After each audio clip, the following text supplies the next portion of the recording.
Mji mkuu wa Katari, Doha, umeshuhudia mlipuko kadha ya makombora kutoka Irani ambayo imeendelea na kampeni yake ya kulipiza kushambuliwa na Marekani na Israel. Mlipuko kadha imesikika hii leo katika maeneo mbalimbali ya mji mkuu wa Qatar, Doha, wakati pia ving'ora vikilia katika mji wa Manama. Taarifa hiyo ni kwa mujibu wa waandishi wa habari wa shirika la AFP. Irani imeendelea na kampeni yake ya mashambulizi ya anga dhidi ya mataifa jirani zake katika ukanda wa Ghuba.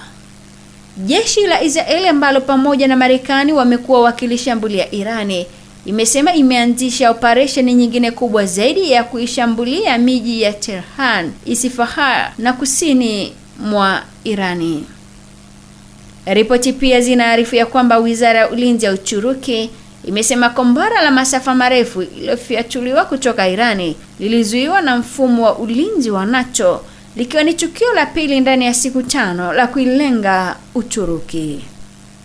Kombora hilo lililenga eneo la Gaziantep kwa mujibu wa Uturuki.